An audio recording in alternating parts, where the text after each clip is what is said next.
Bonjour, chers RoboCapitals. J'espère que vous allez bien. Nous avons les nouvelles données de l'IPC. Un chiffre annuel par rapport à l'année précédente a augmenté.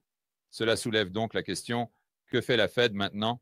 Ils ont une augmentation de l'IPC d'une année sur l'autre. Ils viennent de réduire de 25 points de base. Ils ont réduit de 50 points de base auparavant, donc une baisse de 75 points de base. Nous parlons des fonds fédéraux. Donc, en décembre, lorsqu'ils se rencontreront à nouveau, vont-ils faire une pause? Vont-ils réduire les taux de 25 points de base? Et revenons en arrière, s'ils font une pause, est-ce la dernière fois que nous verrons des baisses de taux? Cela a-t-il été tout le cycle de baisse des taux? Vont-ils augmenter les taux en 2025? Parce que l'économie de Trump va être en plein essor, parce que nous le savons tous, le secret d'une économie florissante, c'est simplement l'augmentation des taxes sur les importations. Tant que vous le pouvez, plus vous pouvez augmenter les taxes sur les importations, évidemment, cela a été prouvé encore et encore. Mieux votre économie sera, c'est le secret dont personne ne parle. En fait, si chaque pays augmentait simplement les tarifs de manière générale sur les importations, disons 3, 4, 500%, c'est évidemment la solution dont nous avons besoin pour le ralentissement de l'économie mondiale. Je veux dire, pourquoi la Chine n'a-t-elle pas pensé à cela? Ils essaient de faire tout ce stimulus, c'est ridicule. Nous savons tous qu'au lieu de faire ce stimulus, tout ce qu'ils ont à faire, c'est d'imposer un tarif de 200% de manière générale et cela va sauver leur économie. Quoi qu'il en soit, revenons aux choses liées à l'IPC. Nous allons passer à CNBC. Et pour vous, les OG de la chaîne Rebelle Capitaliste, je pense que vous pouvez sentir mon sarcasme là. Vous savez ce que je pense des tarifs? Beaucoup de ce que fait Trump est fantastique. Mais je vais le critiquer sur les choses qu'il fait qui sont absolument stupides et qui s'ajoutent au plan central. Nous voulons moins de planification centrale, pas plus de planification centrale. Vous ne pouvez pas obtenir moins de planification centrale en faisant plus de planification centrale. D'accord, passons à l'IPC. Donc, il est en hausse annuelle de 2,6. Nous étions à 2,4, rappelez-vous, et c'est pour octobre. L'indice des prix à la consommation a augmenté de 0,2%. Maintenant, c'est important. Je pense que dans ce cas, la variation mensuelle est plus importante que la variation annuelle. Si nous essayons de déterminer ce qui va se passer avec la Fed et leurs décisions en décembre, prochain point clé, l'IPC de base a accéléré de 0,3 pour le mois et était de 3,3 annuellement. Maintenant, ces deux chiffres, en fait, tous les chiffres, le 0,2, le 2,6, le 0,3, le 3,3 sont tous conformes aux attentes. Donc, aucune surprise par rapport à ce que le marché supposait qu'il allait se passer, malgré des signes d'une modération de l'inflation ailleurs. Les prix du logement. Maintenant, c'est sur cela que nous devons vraiment nous concentrer, car comme vous le savez en regardant mes vidéos, environ 30% de l'IPC est constitué de loyers équivalents propriétaires ou des prix du logement. Donc, si nous voulons que l'IPC s'accélère ou si nous supposons que l'IPC va se réaccélérer, c'est-à-dire atteindre 4, 5, 6, 7, peut-être même revenir à 9 ou 10% comme c'était en 2022, les prix du logement devraient suivre cela. De plus, le crédit bancaire et la création de monnaie devraient également jouer un grand rôle, mais nous garderons cela pour une vidéo séparée. Et puis, je pense que ce que nous devons également faire, c'est dire, d'accord, supposons un instant que les prix des maisons soient stables. Alors, quel serait l'IPC? Alors, que ferait la Fed? Parce que rappelez-vous qu'ils ont cet objectif de 2%. Et il n'y a pas si longtemps, ils étaient en dessous de cet objectif de 2% et ils paniquaient complètement à propos de la déflation. Vous vous en souvenez? Je veux dire, cela semble remonter à une éternité, mais c'était il y a seulement quelques années lorsque la Fed et les banques centrales mondiales, d'ailleurs, essayaient de faire remonter l'inflation à 2%. Nous devons l'augmenter, nous devons l'augmenter. Oh, nous ne pouvons pas avoir cette inflation à 1,5%. Nous ne pouvons pas avoir des prix qui augmentent. De 1,8%, oh non, non, non, non, non, nous devons l'augmenter à 2%. Et puis, dès qu'il atteint 2,4, eh bien maintenant, tout à coup, il panique, ou 2,6. Maintenant, il panique parce qu'il faut le faire baisser. Je ne comprends pas cela. Cela semble très. Alors laissez-moi clarifier. Ce qui va se passer, c'est que si l'IPC descend à 1,9, eh bien, tout à coup, oh mon Dieu, nous devons faire baisser les taux à zéro, nous devons faire du QE, nous devons faire tout ce qui est en notre pouvoir pour ramener l'inflation à notre objectif de 2%. Mais si l'IPC est à 2,1%, alors, oh mon Dieu, nous devons faire baisser l'inflation. L'inflation est trop collante. Nous devons faire du QT. Nous devons augmenter les taux d'intérêt.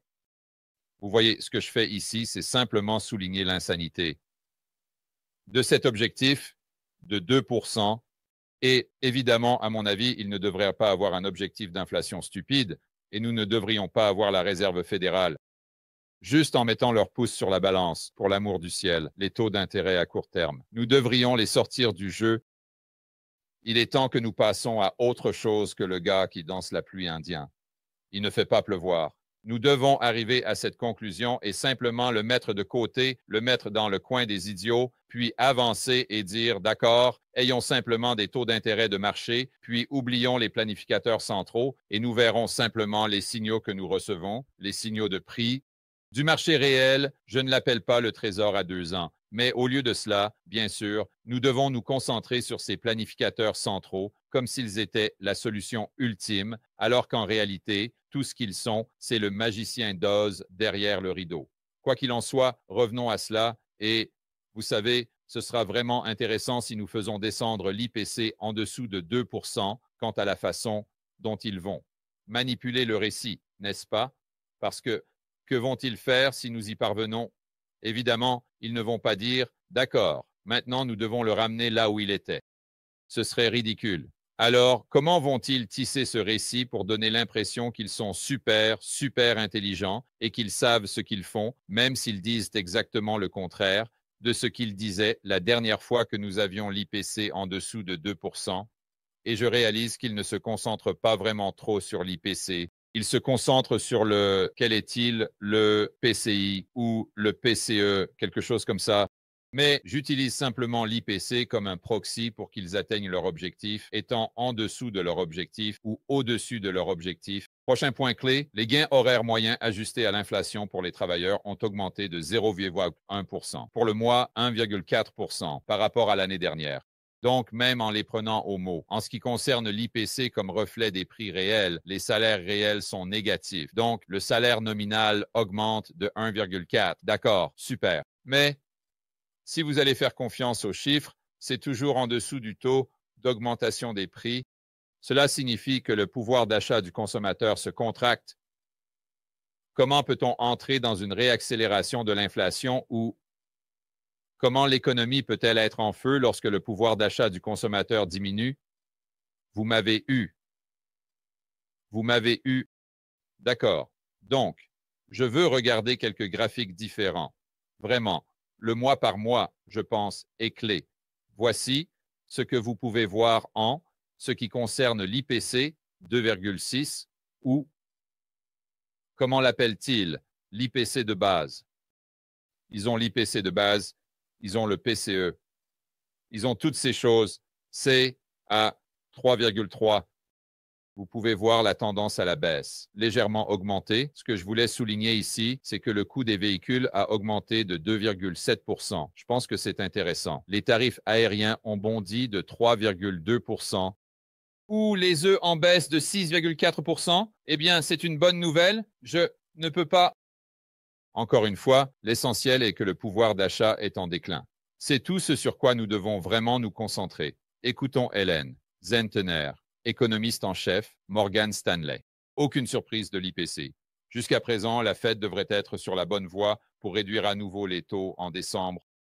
Donc, son avis est qu'ils vont continuer sur cette même trajectoire. Ils ne vont pas surprendre les marchés. L'année prochaine est une autre histoire, cependant, compte tenu de l'incertitude entourant les tarifs potentiels et d'autres politiques de Trump. Maintenant, regardez, je déteste les tarifs, comme vous le savez.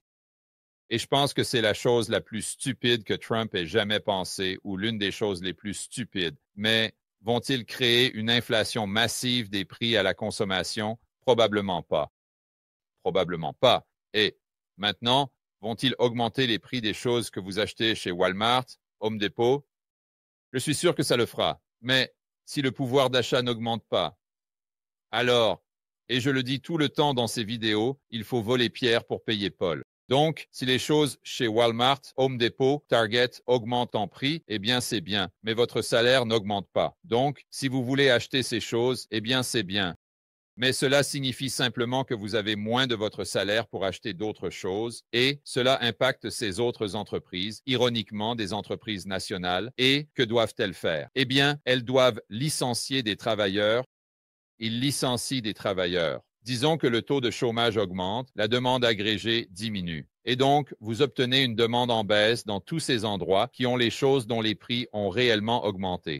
Donc, dans l'ensemble, vous pourriez voir les prix augmenter légèrement, mais à moins que ce soit là que je devienne Milton Friedman. Je mets mon chapeau de Milton Friedman et je deviens un monétariste et je ne vois tout simplement pas comment vous pouvez avoir une augmentation des prix à la consommation en tant que panier total de biens et services à long terme, à moins que vous n'ayez une croissance de l'offre monétaire. Et cette croissance de l'offre monétaire doit être fournie par le système bancaire. La Fed faisant du QE ou quoi que ce soit, à la fin de la journée, cela n'a pas d'importance. Nous avons besoin que les banques jouent le jeu. Et quand les banques regardent là-bas et qu'elles voient tous ces risques, elles voient l'immobilier commercial, elles voient ce qui se passe avec, je veux dire, Snyder a parlé des échecs de repo ainsi que des swaps à taux d'intérêt négatif. Et vous avez tous ces signes où le système bancaire se retire. Il se retire. Il n'achète pas toute cette histoire de l'économie Trump. Comme c'est bien si vous voulez faire ça, mais nous ne prêtons pas dans l'économie réelle. Nous voyons trop de risques. Et ces prêts, ce qui crée l'offre monétaire qui conduit à une inflation soutenue des prix à la consommation. Pourquoi? Parce que cet argent va aux consommateurs, qui va dans le salaire, qui va aux entreprises, et donc cela met le consommateur dans une position où, si les prix augmentent chez Walmart, ils n'ont pas besoin de voler Pierre pour payer Paul parce que leur salaire augmente au même niveau, car il y a plus d'argent en circulation dans l'économie. Je n'explique pas cela très bien trop souvent. Je passe un peu d'ici à là. Donc, je pense qu'il est important d'expliquer tout ce processus de pensée à l'avenir, parce que tant de gens, à juste titre, et cela a du sens, voient simplement les tarifs et pensent, d'accord, les prix augmentent, d'accord, oui, ou ils voient le pétrole, c'est un autre bon exemple. Pétrole en hausse, par conséquent, c'est un coût pour tout, donc le prix de tout doit augmenter, cela a du sens. Si les banques jouent le jeu, vous avez vu cela dans les années 1970, alors voyez un graphique de l'offre monétaire M2 dans les années 1970. C'est ça, en ligne droite, et cela suit simplement cette ligne de tendance. Vous avez un léger aplatissement pendant ces récessions, mais c'est à peu près tout droit. Vous ne voyez jamais ce que nous avons vu en 2023, je crois, lorsque nous avons eu un véritable déclin. De M2, nous n'avons pas vu cela depuis la Grande Dépression. Quoi qu'il en soit, revenons à cela ici. Allons au mois par mois, car je pense que cela nous donne des aperçus sur ce que le CPI va faire à l'avenir et comment cela pourrait impacter la décision de la Fed. Et encore une fois, j'utilise le CPI pour le PROC comme un proxy pour ce métrique sur lequel il se concentre. Je ne suis pas sûr si c'est le cœur ou le PC. Je vais le chercher après. En fait, Josh, peux-tu le chercher pour moi rapidement? Peux-tu chercher le métrique? Je sais que tu sais de quoi je parle. Tu sais celui sur lequel ils disent que la Fed se concentre vraiment? Oui, je vais le trouver. D'accord, fais-moi signe quand tu le trouves. Je sais que c'est soit le cœur, je ne pense pas que ce soit le cœur CP, excuse-moi, le cœur CPI. Je pense que c'est l'ECE. Quoi qu'il en soit, il nous reviendra là-dessus. Alors, regardons le mois par mois. La première chose qui me frappe, c'est de regarder juillet, août, septembre, octobre, tous à 2%. Pour moi, c'est juste étrange. Quelles sont les probabilités d'avoir 4 mois où c'est exactement le même chiffre? La Fed suit le PCE. PCE, voilà. Merci Josh. Donc, nous utilisons simplement l'inflation globale du CPI. Si nous voulons être très techniques, nous devrions nous concentrer sur ce PCE. Quand je parle de l'objectif de 2% de la Fed, quoi qu'il en soit, revenons à cela. C'est étrange, il n'y a pas de ligne droite dans la nature. Et je me souviens avoir écouté Snyder une fois parler de certaines données provenant de la Chine, et il disait qu'ils avaient comme le même chiffre exact, j'ai oublié ce que c'était, mais ils avaient le même nombre mois après mois, pendant 14 mois d'affilée. Et il dit, d'accord, maintenant vous savez que c'est complètement des bêtises, parce que la probabilité que cela se produise est presque nul. Donc, je ne dis pas que la probabilité d'avoir 4 mois d'affilée exactement à 0,2% est presque nulle, mais cela semble juste étrange. Cela semble plutôt suspect. Mais bon, passons à autre chose. Donc, ce que nous devons comprendre avec l'IPC d'une année sur l'autre, c'est qu'il y a des effets de base. N'est-ce pas? Donc, nous avons 1, 2, 3, 4, 5, 6, 7, 8, 9, 10, 11, 12, 13 ici. Donc, évidemment, il n'y a pas 13 mois dans une année. Donc, ce qu'il nous montre, je suppose, c'est le mois qui a été supprimé.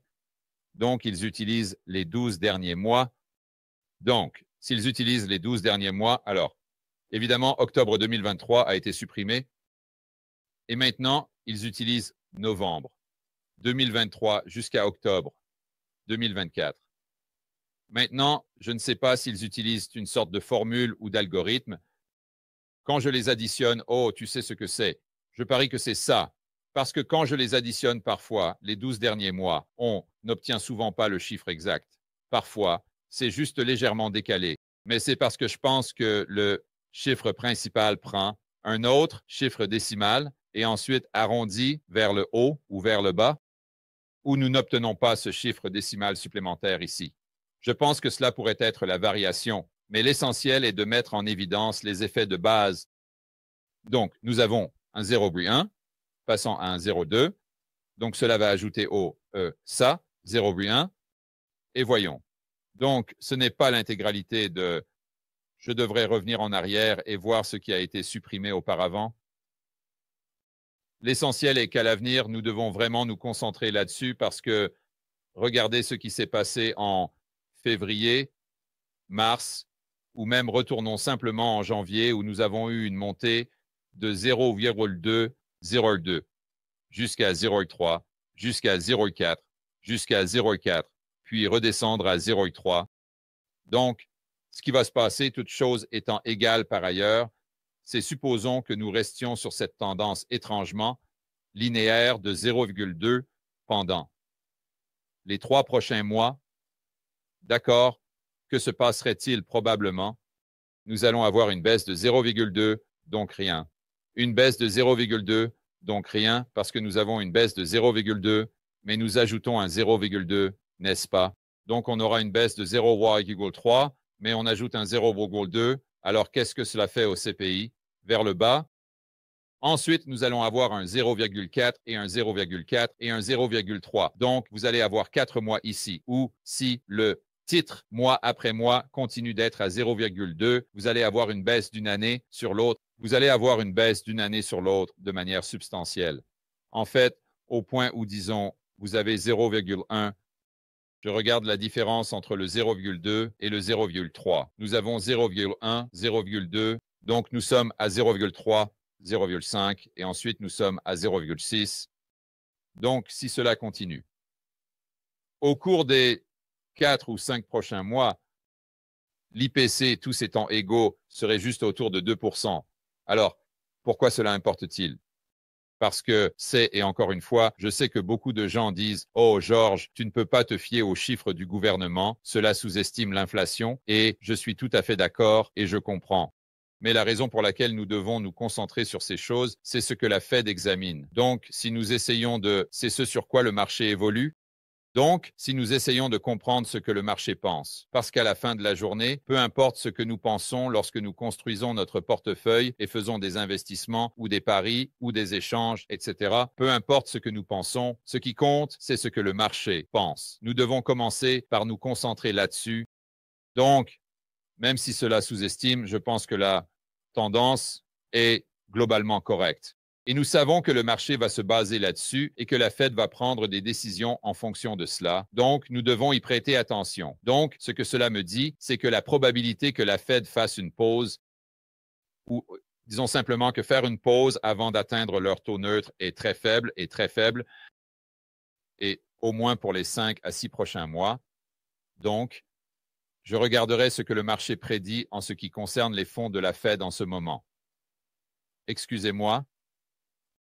Et cela serait probablement mon scénario de base. Si je supposais que nous n'allons pas avoir un événement signe noir ou une récession, ce que je pense est bien au-dessus de 0 probabilité, ou même les chiffres, ont commencé les autres données économiques, eux, à s'affaiblir considérablement. Maintenant, j'aimerais aller à, oh, où était-ce ici? J'avais le CPI affiché.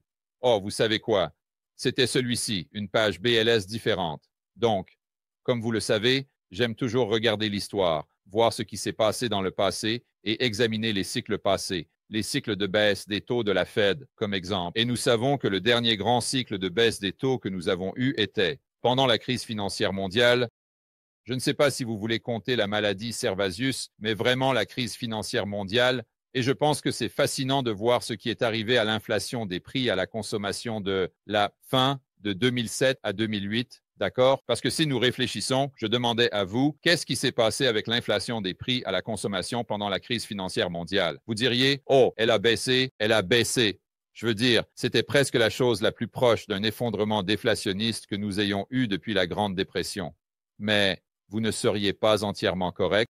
Vous auriez eu partiellement raison. Donc, vous auriez été complètement à côté au début et ensuite vous auriez eu raison à la fin. Alors, regardez ça. Nous entrons en septembre 2007. L'IPC était à 2,8%. 2,8%, 2,8%, de plus qu'à cette époque où ils ont baissé de 50 points de base. Mais regardez où cela en était en juillet. Et ce rapport, d'ailleurs, est sorti en août. 5,6%. 5,6%. Je veux dire, c'est incroyable. Donc, j'aime toujours imaginer que je vivais à cette époque, ce que j'ai évidemment fait, mais je ne me concentrais pas sur les marchés. J'essaie toujours de m'imaginer vivant à cette époque et me concentrant sur les marchés et je me demande, premièrement, quelle aurait été la narration et deuxièmement, comment cette narration aurait-elle influencé mon processus de prise de décision et comment j'aurais constitué mon portefeuille ou pas. Parce que je peux vous assurer que j'aurais été tout aussi concentré sur la courbe des rendements à l'époque qu'aujourd'hui. Et la courbe des rendements, comme vous le savez, en décembre 2007, aurait crié récession et donc la désinflation ou le scénario final étant peut-être même la déflation mesurée par l'IPC. Mais pourtant, toutes les courbes vous auraient dit cela. Tous ces taux d'intérêt ésotériques et, oh, au fait, à l'époque, je crois que c'était le premier moment où nous avons vu les swaps de taux d'intérêt devenir négatifs. Donc, les spreads de swap négatifs. Et aussi ici, c'est à ce moment-là que nous aurions eu l'explosion. Et je pointe ici vers juillet 2008. À ce moment-là, vous auriez vu, vous n'auriez pas seulement vu, vous auriez expérimenté la différence entre le Libor et les fonds fédéraux. Vous auriez vécu cette explosion, tout. Cela me vient à l'esprit presque un an parce que cela a commencé à se dévier en 2000, je crois, au milieu de 2007.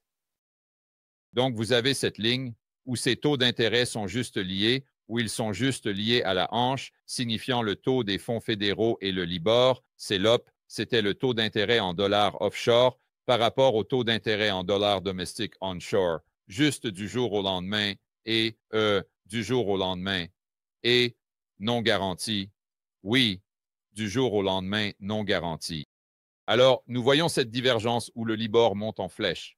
Vous voyez ce delta, l'écart qui devient de plus en plus grand.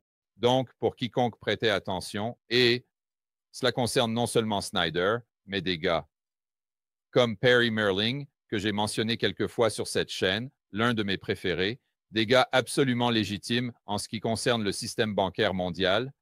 Son nom est Perry. Merling, encore, je crois que c'est M-E-R-H-L-I-N-G.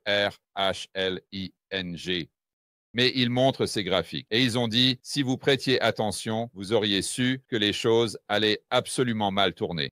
Vous auriez su cela environ un an à l'avance, mais pensez à cela, même si vous aviez souligné, si nous avions tous vécu à cette époque, en nous concentrant sur ces marchés et en faisant un direct, tout comme nous le faisons en ce moment, et nous serions assis là à frapper la table en disant, hey, nous sommes en difficulté, regardez le Libor, regardez les fonds fédéraux.